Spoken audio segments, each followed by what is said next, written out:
नमस्कार दोस्तों, मैं किशोर कुमार, सीनियर हिंदी टीचर, आप सभी से एक महत्वपूर्ण विषय पे बात करने के लिए आया हूँ।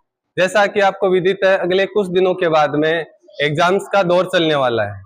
बहुत सारे प्री बोर्ड टेस्ट और एग्जाम्स है वो आने वाली है, तो उसके लिए हमें तैयारी किस प्रकार से करनी चाहिए, किस प्रकार से अच्छे नंबर प्राप्त करने चाहिए, उसके लिए हमें पहले ही ध्यान देना होगा। तो इसके लिए कुछ टिप्स लेकर, कुछ बातें लेकर आपके सामने उपस्थित हुआ हूँ। मेरा आप सभी से अनुरोध रहेगा और आप अभिभावकों से भी अनुरोध रहेगा कि वो बच्चों की तैयारी के लिए अपना महत्वपूर्ण योगदान दें, उनको पढ़ने के लिए प्रेरित करें। हम तो कोशिश कर ही रहे हैं, इसके साथ में स्टूडेंट है, उनको पेरेंट्स है, वो भी उनके ऊपर बराबर ध्यान दें। तो दोस्तों, इसके लिए सभी स्टूडेंट पढ़ाई किस प्रकार करें, तो पहले तो हम ये चर्चा करेंगे। इसके बाद में चर्चा करेंगे कि पढ़ाई के साथ साथ एक बच्चा होता है, उसको और किन बातों पे ध्यान देना चाहिए, तो वो बात करने वाले हैं। तो कोई भी बोर्ड क्लास का स्टूडेंट हो या नॉन बोर्ड क्लास का स्टूडेंट हो, सबको अपने सभी विषयों का बराबर अध्ययन करना चाहिए। 6 विषय हैं, तो 6 विषयों का बराबर अध्ययन अगर हम नहीं कर पाते हैं, तो इससे क्या होता है कि एक विषय है उसके अंदर ज्यादा ध्यान देने से उसमें अच्छे मार्क्स आ सकते हैं, लेकिन दूसरे विषय में कम ध्यान देने से उसके मार्क्स कम हो जाते हैं, तो फिर वो बैलेंस्ड हो नहीं पाता है। इसके लिए जैसे हिंदी विषय की मैं बात करूं, हिंदी विषय की अगर आप तैयारी कर रहे हैं, तो उसके लिए आपको क्या करना है कि पढ़ाई तो करनी है, इसके साथ में अशुद्धियों का, कठिन शब्दों का ध्यान दे, व्याकरण का ध्यान दे, और आपकी जो ग्रामर है उसको बराबर तैयारी रखें, और लिखने का स्पेशल ध्यान दें। अगर लिखने की आपकी राइटिंग और लिखने की जो शैली अलग है, या आप उस तरीके से नहीं लिख पाते हैं, तो फिर आपके नंबर अच्छे नहीं आ पाएंगे। तो हिंदी विषय है वो रटने का विषय नहीं है, उसको समझें और उसको विशेष प्रकार से लिखने का, अशुद्धियों का ध्यान देते रहें। उसी प्रकार दूसरा विषय आता है आपका जो संस्कृत है, देवभाषा संस्कृत है, उसको भी कई लोग पढ़ने के लिए कतराते हैं, लेकिन सबसे प्राचीन और सबसे महत्वपूर्ण भाषा है वो संस्कृत ही है। संस्कृत भाषा का अध्ययन करने के लिए उसकी व्याकरण का आना बहुत ज्यादा जरूरी है। तो व्याकरण में विभक्तियां हो गई, धातु रूप हो गए, इसके बाद में शब्दों का शब्द रूप हो गए, उन सबको बराबर आप पढ़ते रहें, और उनका अगर अध्ययन कर लेते हैं तो संस्कृत में भी अच्छे से अच्छे नंबर प्राप्त किए जा सकते हैं। इसके बाद में तीसरा होता है इंग्लिश के लिए। तो इंग्लिश के लिए आपकी जो वोकेबलरी है वो बहुत ज्यादा स्ट्रांग होनी चाहिए, जो आपकी स्पेलिंग है वो एकदम करेक्ट होनी चाहिए। इसके साथ इंग्लिश है उसको लिख कर याद करना अगर आप शुरू कर देते हैं, तो इससे आपकी अंग्रेजी है वो बहुत ज्यादा अच्छी बन जाएगी। बच्चे कई क्वेश्चन आंसर का खौफ होता है उनमें, कि हम इंग्लिश के क्वेश्चन आंसर होते हैं उनको याद नहीं करेंगे या याद नहीं हो पाते हैं, ये नहीं हो पाता है। तो उसके लिए आपको क्या करना है कि प्रत्येक क्वेश्चन है उसकी ग्रामर को, उसके मेन अर्थ को सीखे। पहले मेन अर्थ है उसका पहले हिंदी के अंदर अर्थ बनाकर उसको फिर आप इंग्लिश में कन्वर्ट करें, और उसके आंसर है उसको देने की कोशिश करें। इसके बाद में आता है जो आपका गणित जो विषय आता है, इस विषय के अंदर क्या करें, आपको महत्वपूर्ण सूत्र है वो याद होने चाहिए। उन सूत्रों को आप एक चार्ट बना करके एक जगह पर नोटिस में ले ले, ध्यान में ले ले, जब भी आपको समय मिले उनको बराबर तरीके से आप याद करते जाएं। सूत्र अगर आपको है, प्रमेय हो गई, सवाल करने का तरीका हो गया, तो इस विषय से आपको क्या करना है, गणित को मजबूत बनाना है। और गणित के लिए सबसे बेस्ट बात क्या रहने वाली है कि इसकी जितनी ज्यादा आप प्रैक्टिस करोगे, जितना ज्यादा रफ रजिस्टर उसका यूज करोगे, जितना ज्यादा लिखते जाओगे, अभ्यास से गणित है वो मजबूत होने वाली है। इसीलिए केवल हिंदी या अदर लैंग्वेज की तरह इसको पढ़ने से गणित आने वाली नहीं है। इसके लिए बराबर आपको अभ्यास करते जाना है, सवाल पे सवाल निकालते जाना है। दोस्तों, बात करते हैं आपके विज्ञान विषय की।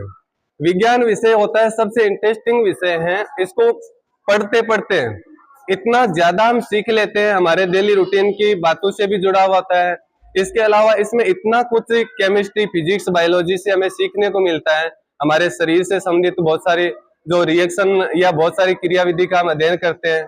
बायोलॉजी पार्ट होता है जो हमारे शरीर से संबंधित होता है, हमारे शरीर की जानकारी इसके अंदर होती है, इसलिए वो इंटरेस्टिंग हो जाता है। इसके बाद में केमिस्ट्री, जितने भी केमिकल होते हैं तो उनके बारे में जानकारी प्राप्त कर लेते हैं तो इंटरेस्टिंग होता है। कई बच्चे होते हैं जो केमिस्ट्री टॉपिक पढ़ने में बहुत सारी जो उनको असुविधा होती है, कहते हैं कि सर ये आता नहीं है, याद नहीं होता।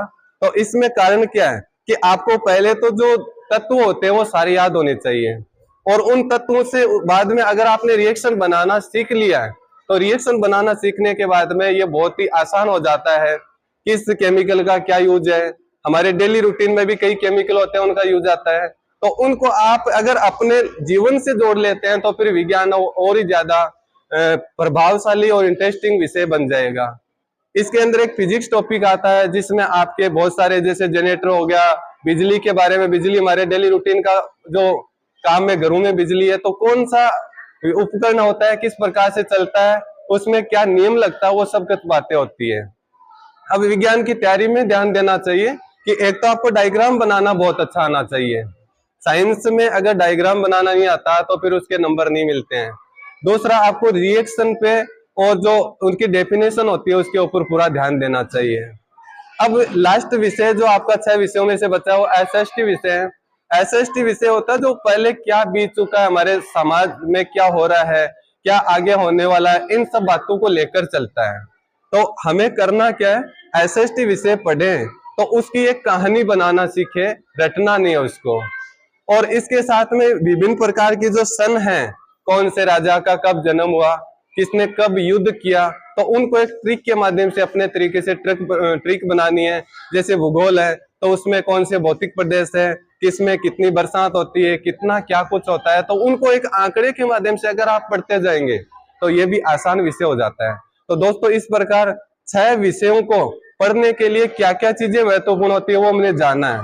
लेकिन एक बात मैं और बताना आपको चाहता हूँ कि 6 विषय तो 6 को किसी भी विषय को कमजोर न माने। सारे विषयों की अपनी इंपॉर्टेंस होती है, सारे विषय अपनी जगह महत्वपूर्ण होते हैं, इसलिए प्रतिदिन पढ़ें। सबके लिए एक निश्चित टाइम तय करें। इतना जरूर है कि जो सब्जेक्ट थोड़ा वीक है उसको आप एक्स्ट्रा टाइम दे सकते हैं, लेकिन हर विषय को डेली पढ़ना और जो समय बराबर देना ये बहुत ज्यादा जरूरी होता है। ये तो रही पढ़ाई की बात। अब मैं अभिभावकों से एक विशेष बात कहना चाहता हूं कि आपका जो बच्चा है वो पूरी दुनिया के सभी बच्चों से एक यूनिक बच्चा है। अब इस यूनिक बच्चे के लिए आप सब बच्चों के समान उसको आप समझते हैं या मानते हैं तो ये बहुत ही गलत बात हो जाती है, क्योंकि सब में अलग अलग टैलेंट होता है, अपने हिसाब से बच्चा होता है वो चलता है। तो आपको उसकी जो रुचि है किस विषय में है, किस प्रकार से उसको जानना चाहिए।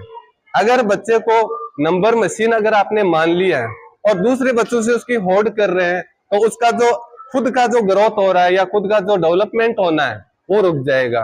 इसीलिए पेरेंट्स से मेरा अनुरोध है कि आप उसको नंबर मशीन न माने। हमारे इतिहास में बहुत सारे महापुरुष ऐसे हुए हैं जिन्होंने नंबर चाहे उनके एग्जाम्स में कम आए हैं लेकिन फिर भी उनकी अचीवमेंट बहुत अच्छी रही है, बहुत ज्यादा वो आगे बढ़े हैं। इसीलिए नंबर आना एक मार्कशीट में जरूर छप जाएगा लेकिन उसके टैलेंट को कभी नहीं बढ़ाता है। तो बच्चा जिस क्षेत्र में जाना चाहता है, जिस प्रकार का उसका इंटरेस्ट है, जैसा वो करना चाहता हो तो उसमें पेरेंट्स को पूरा सपोर्ट करें और एक बच्चे की तुलना साइड वाले दूसरे बच्चे से कभी ना करें, क्योंकि दोनों का अगर आप होड़ में कुछ करवाएंगे तो उस बच्चे का जो नेचुरली जो डेवलपमेंट होना है वो रुक जाएगा। बच्चे का सपोर्ट करें, बच्चा कितना पढ़ रहा है उसके लिए प्यार से उसको समझाएं, उसको ये कहें कि बाकी बच्चे देखो आगे बढ़ रहे हैं तो तुम्हें भी आगे बढ़ना, लेकिन सेम कंडीशन में या सेम सब्जेक्ट में बराबर हो ये कभी जरूरी नहीं होता है। इसीलिए ये जो परीक्षा का दौर चल रहा है, परीक्षाएं आने वाली है, तो इसमें हम टीचर्स का तो है ही है लेकिन आप पेरेंट्स का भी बहुत बड़ा योगदान होना चाहिए। बच्चे को समय पे जगाना, उसको पढ़ने के लिए प्रेरित करना और उस पर पूरा ध्यान देना, क्योंकि बच्चा हमारे पास 6 घंटे रहता है लेकिन आपके साथ 18 घंटे रहेगा, तो आपका योगदान भी पूरा बनता है बच्चे को सिखाने के लिए, पढ़ाने के लिए, उसको प्रेरित करने के लिए। अब दुनिया में जिसने भी अचीवमेंट ली है उन सब बच्चों ने कुछ ना कुछ अलग किया है, तो आपके बच्चे की भी कुछ अलग खास बात हो सकती है। उन खास बातों को आपको समझें और उसी क्षेत्र में उसको आगे बढ़ने के लिए प्रेरित करें। जय हिंद।